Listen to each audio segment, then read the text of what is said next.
नमस्कार मित्रमैत्रिणींनो. जुन्या काळातील चित्रपट अभिनेत्री वासंती यांच्याबद्दल आज आपण माहिती करून घेत आहोत.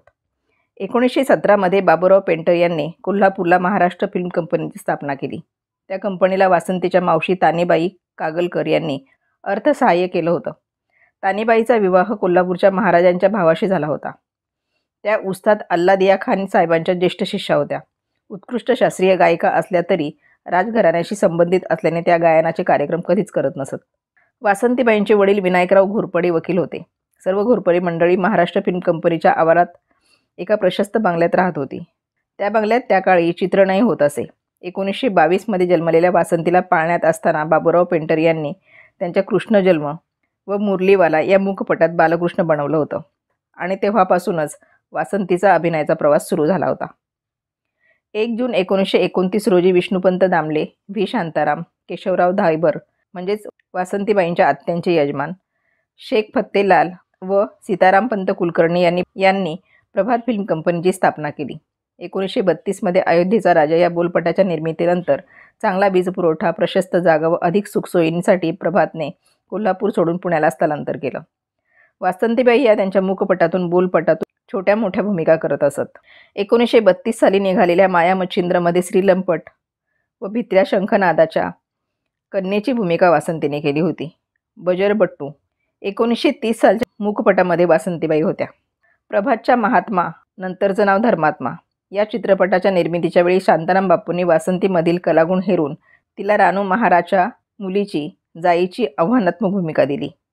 वास्तविक वासंतीने अभिनय, नृत्य आणि गायन तसे कोणतेही प्रशिक्षण घेतलं नव्हतं. तिला या सर्वाची नैसर्गिक देणगी होती. संत एकनाथांनी आपल्या घरी जेवायला येण्याचं मान्य केल्यावर हर्षभरीत झालेली जाई उद्या जेवायला येणार नात आमच्या घरी गाणं नाचत बागडत रस्त्यातून धावत जाते. वासंतीने हा प्रसंग इतका सुरेख आणि सहज साकारला की भल्या भाल्यांनी तिच्या अभिनयाला भरभरून दाद दिली. एका हरिजन मुलीची अप्रतिम भूमिका साकार केली म्हणून डॉक्टर बाबासाहेब आंबेडकरांनी वासंतीची पाठ थोपटली होती. धर्मात्मा या दृश्यात जाई रडता रडता हसते, हसता हसता रडते. अल्लड वयाच्या वासंतीला रडू येईना. शांताराम बापूंनी पटकन चपराक दिली.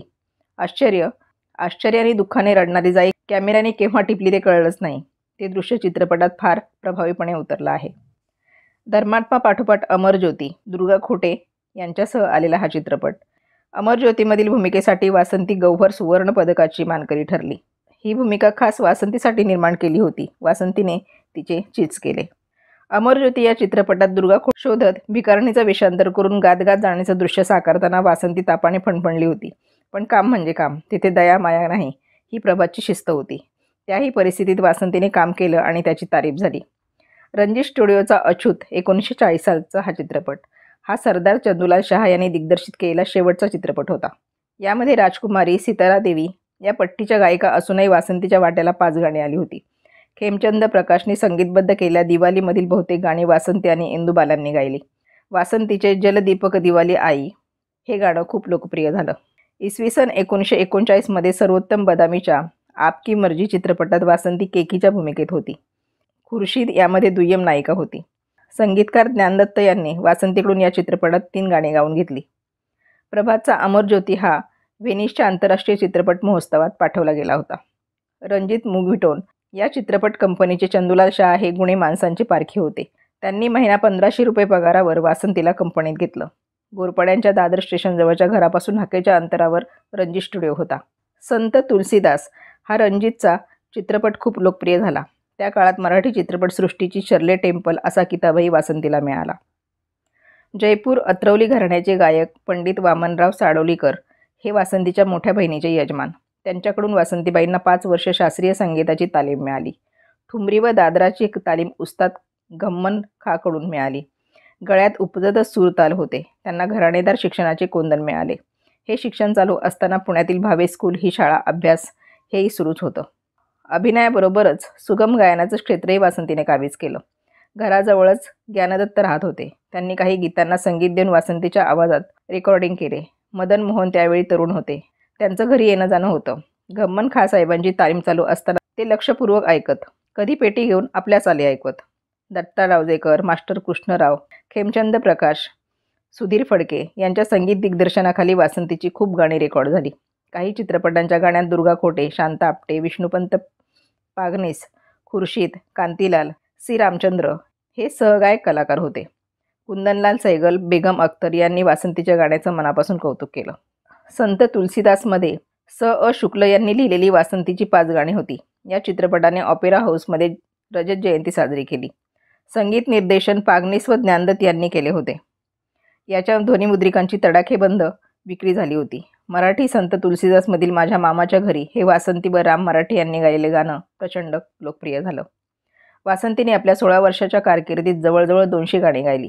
संगीतकार अनिल विश्वास, श्रीरामचंद्र, सुधीर फडके, स्नेहल भाटकर, G.N. जोशी आदींनी वासंतीकडून गैरफिल्मी गीते आणि भावगीते गाऊन घेतली होती. चित्रपटसृष्टीत नाव गाजत असताना 1944च्या मराठी नाट्य महोत्सवात संगीत शारदा हे नाटक करायचं ठरलं. वासंतीला शारदेचं काम दिलं गेलं. कोदंड गंगाधरपंत लोंढे, श्रीमंत चिंतोपंत कुरव आणि इंदिरा काकू बालगंधर्व असा तगडा संच होता. सकाळपासून रात्रीपर्यंत चित्रपटाचं चित्रीकरण आटपून घरी येऊन मेकअपसुद्धा न उतरवता वासंती शारदेच्या भूमिकेची तालीम करत असे. ही भूमिका पंडित वामनराव साडोलीकर यांनी बसवून घेण्याची जबाबदारी स्वीकारली होती. पदे आणि संवाद अभिनय शिकवताना साडोलीकर अतिशय शिस्तीने वेळ पडल्यास कठोरपणे तालीम घेत असत. त्यांनी पदे शिकवली, पण इतरांबरोबर तालीम करताना संपूर्ण पद गायचं नाही असं वासंतीला बजावलं होतं. त्यामुळे सहकलाकार खूप अस्वस्थ झाले. प्रत्यक्ष प्रयोगाच्या वेळी शारदेने अभिनय आणि गाण्याचा असा भार उडवला की बस. मूर्तिमंत भीती उभी या पदाने वन्स मोअर तर घेतलेच, पण अंक संपताच हिराबाई बडोदेकर विंगेत येऊन वासंतीला मिठी मारून रडल्या. पोरी, तू रडवलंस आम्हाला, असं म्हणून त्यांनी तिची तारीफ केली. इसवी सन 1944मध्ये प्रकाशित झालेल्या भाग्यलक्ष्मी हा वासंतीचा अखेरचा चित्रपट ठरला. हैदराबादच्या इंदुभाई पटेल यांच्याशी त्यांचा विवाह झाला आणि गृहिणी माता या भूमिकेत वासंती रमून गेल्या. आधुनिक विचारांच्या वासंतीने आपल्या मुलांनी संगीत शिकावे म्हणून प्रोत्साहन दिले. त्यांचा मोठा मुलगा चांगला तबला वाजवतो. त्यांच्या भाचीचे श्रुती साडोलीकरांचे नाव शास्त्रीय संगीताची एक नामवंत गायिका म्हणून सर्वश्रुत आहे. वासंतीच्या नातवंडांनाही संगीतात रुची आहे. 1983मध्ये वासंतीबाईंच्या पतीचं निधन झालं. वासंतींना 3 मुलगे, 1 कन्या आणि नातवंडे आहेत. शेवटच्या 1-2 चित्रपटात वासंती साडीमध्ये दिसली. बाकी चित्रपटात परकर पोलक्यात गोड निरागस चिमुरडी म्हणूनच वावरली. फणी मुजुमदारांच्या अप्रकाशित मीना उर्फ वनराणी या चित्रपटात देव आनंदचा भाऊ चेतन आनंद तिचा नायक होता.